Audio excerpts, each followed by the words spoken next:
नमस्ते दोस्तों, आप देख रहे हैं हॉरर टेल्स, जहां डर कभी सोता नहीं।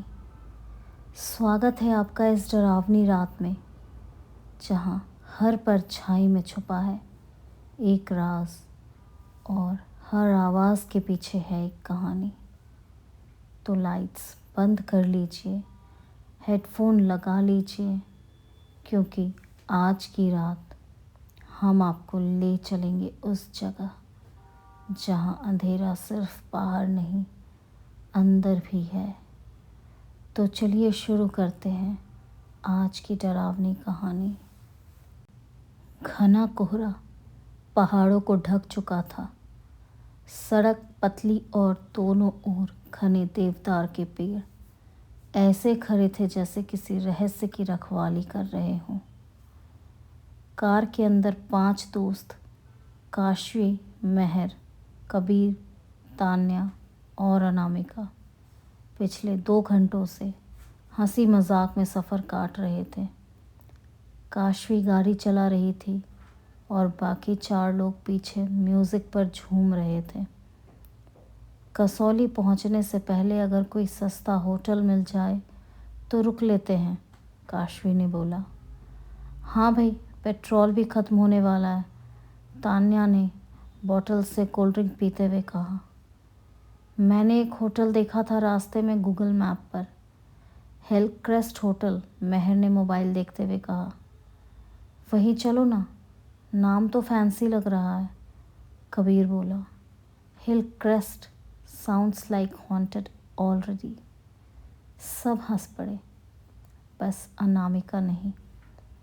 वो खिड़की से बाहर देख रही थी, जैसे कुछ सुन रही हो जो बाकी किसी को नहीं सुनाई दे रहा। अनामिका, सब ठीक है? मेहर ने धीरे से पूछा। उसने सिर हिलाया। हाँ, बस ये सड़क बहुत पुरानी लग रही है, जैसे बहुत वक्त से किसी ने इसका इस्तेमाल नहीं किया। करीब आधे घंटे बाद वो लोग होटल के सामने पहुँचे। एक पुरानी ऊंची इमारत, दीवारों पर बेलें चढ़ी हुई और छत पर टूटी हुई लाइटें झिलमिला रही थी। दरवाजे पर लगा बोर्ड हवा में चरमराता हुआ हिल रहा था, हिलक्रेस्ट होटल। ये तो बंद जैसा लग रहा है, तान्या ने कहा। कबीर बोला, अरे एडवेंचर यही तो है।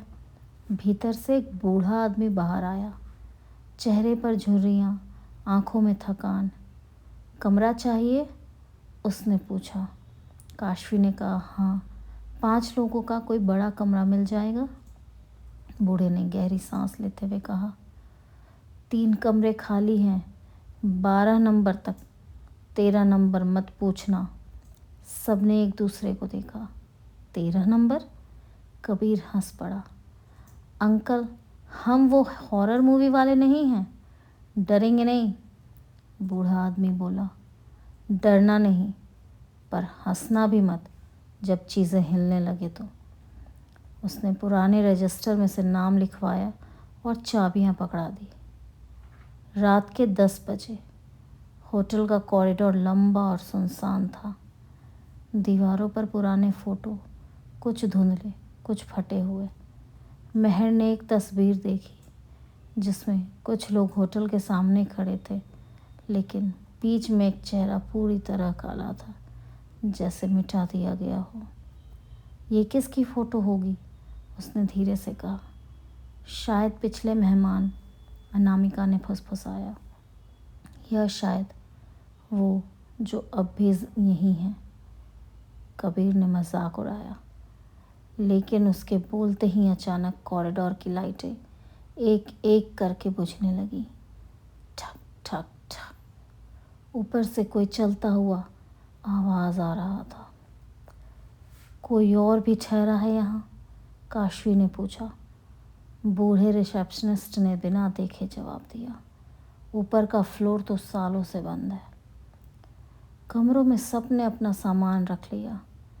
तान्या और मेहर एक कमरे में, काशवी और अनामिका दूसरे में और कबीर तीसरे में। सब थके हुए थे, पर नींद किसी को नहीं आ रही थी। कबीर ने अपने कमरे का दरवाज़ा खोला और देखा दीवार पर एक हल्का सा नंबर उभर रहा था जो पहले वहाँ नहीं था। 13। वो ठिठक गया। ये मजाक किसने किया? उसने हंसने की कोशिश की पर हंसी अटक गई। उसी वक्त पीछे से हवा चली। दरवाज़ा अपने आप बंद हो गया।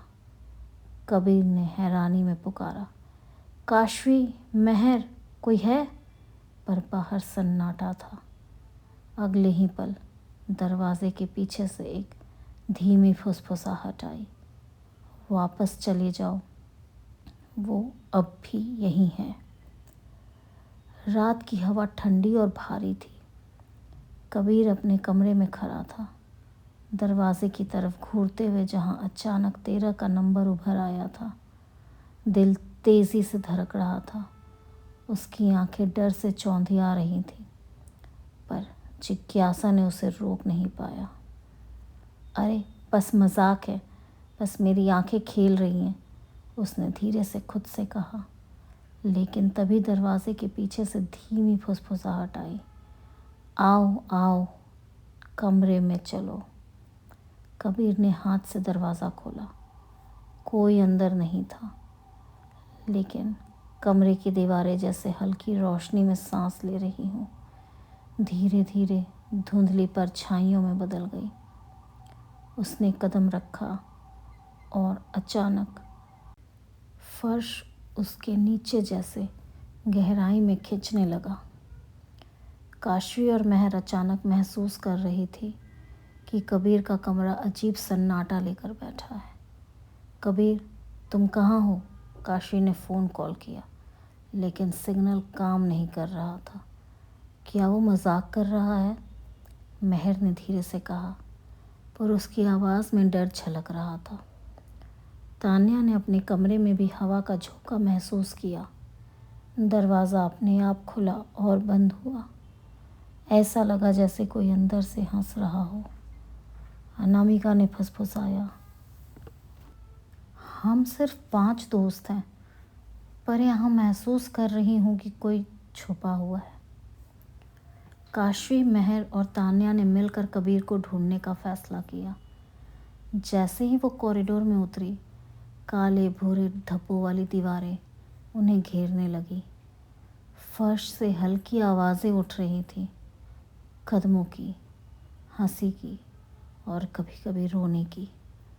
काशवी ने हिम्मत जुटाई, कबीर, अगर तुम वहाँ हो तो चिल्लाओ।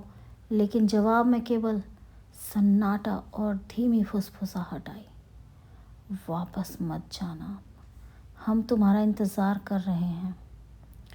महर ने कंपास की तरह अपने फ़ोन का फ्लैशलाइट इस्तेमाल किया। कोने में हल्की परछाई ने कबीर की झलक दी। फिर जैसे ही वो उसे पकड़ने के लिए बढ़ी, वो हवा में ही घुल गया, मानो कभी वहाँ था ही नहीं। अनामिका ने अचानक कमरे की तरफ इशारा किया, वो कमरे का दरवाज़ा, वहाँ मत जाओ, ये केवल शुरुआत है। लेकिन तान्या ने कहा, हम उसे छोड़ नहीं सकते। यह सिर्फ डर नहीं, कुछ सच है। हमारे बीच में किसी ने इसे महसूस किया होगा। ये रूम नंबर 13 अब भी जिंदा है। काशवी ने हिम्मत जुटाई और बोली, हमें मिलकर जाना होगा, एक साथ। कबीर को बाहर लाना है, चाहे जो भी हो। कॉरिडोर की लाइटें अचानक फिर चली गई। काला अंधेरा और फुसफुसाहटें उन्हें घेरे हुए थी। फर्श नीचे गहराई में खींच रहा था और दीवारें धीरे धीरे शब्दों में बदलने लगी। आओ, जो अंदर आया वही अब हमारा है। कबीर की चुप्पी अब डर में बदल चुकी थी। कभी कमरों में, खिड़कियों में आंखें चमकने लगी। महर ने चिल्लाया, देखो वहाँ कौन है? पर कबीर की झलक केवल अदृश्य हाथों में उभर रही थी, जैसे किसी ने उसे दूसरी दुनिया में खींच लिया हो। अनामिका ने धीरे से कहा, ये सिर्फ डर नहीं है। रूम नंबर 13 किसी भी तरह का नॉर्मल कमरा नहीं है। यह समय और वास्तविकता के बीच का पुल है और अब हम इसमें फंस चुके हैं। काशवी ने पलटा और सबको आवाज़ दी, हिम्मत रखो, हम सब साथ हैं। अगर डरेंगे तो वही हमारा पीछा करेगा। होटल का कॉरिडोर अब पूरी तरह अंधेरे में था। दीवारों पर लगी तस्वीरें जैसे धीरे धीरे हिल रही थी और फर्श से अजीब सी फुसफुसाहटें आ रही थीं। महर, काशवी, तान्या और अनामिका एक दूसरे का हाथ पकड़कर खड़े थे। हर कदम पर डर महसूस कर रहे थे। कबीर, तुम वहाँ हो? काशवी ने डरते हुए लेकिन हिम्मत से पुकारा। सिर्फ धीमे फुसफुसाने वाले स्वर में जवाब आया, he came, he stayed, now it's your turn. Mehar ने फ्लैशलाइट उठाई, लेकिन उसकी रोशनी भी डर के साए बिखेर रही थी। दीवारों पर परछाइयाँ लंबी होती जा रही थी, मानो दीवारें खुद सांस ले रही हों। अनामिका ने धीरे से कहा, हमें साथ जाना होगा। रूम नंबर 13 कोई साधारण कमरा नहीं, यह जीवित है। अचानक रूम नंबर 12 और रूम नंबर 14 के बीच में एक दरवाज़ा आ गया। इस पर कोई हैंडल नहीं था, केवल एक पुराना ब्रास प्लेट लगा था, 13। सबने ठहर कर देखा। कबीर, अगर वह अंदर है तो हमें अब इंतज़ार नहीं करना चाहिए, महर ने फुसफुसाया। काशवी ने गहरी सांस ली। ठीक है, हम सब साथ जाएंगे। एक एक करके उन्होंने दरवाजे का हाथ पकड़ लिया। जैसे ही सभी ने छुआ, दरवाज़ा वैक्यूम की तरह उन्हें अपनी ओर खींच लिया। कॉरिडोर पीछे गायब हो गया। अब वो होटल में नहीं थे। रूम नंबर 13 का कमरा अनंत जैसा लग रहा था। दीवारें आईनों से भरी थी, लेकिन उनमें उनके चेहरे नहीं, बल्कि अजीब और डरावनी परछाइयाँ दिख रही थी। कबीर वहाँ था, हवा में तैरता हुआ, आंखें डर से चौंधिया रही थीं। गाइस, मैं हिल नहीं सकता, उसने धीरे से कहा। हर दर्पण में दोस्तों के अलग अलग रूप दिख रहे थे। कुछ चिल्ला रहे थे, कुछ अजीब मुस्कान दे रहे थे, कुछ धीरे धीरे धुंधले हो रहे थे। फुसफुसाहट फिर गूंज उठी।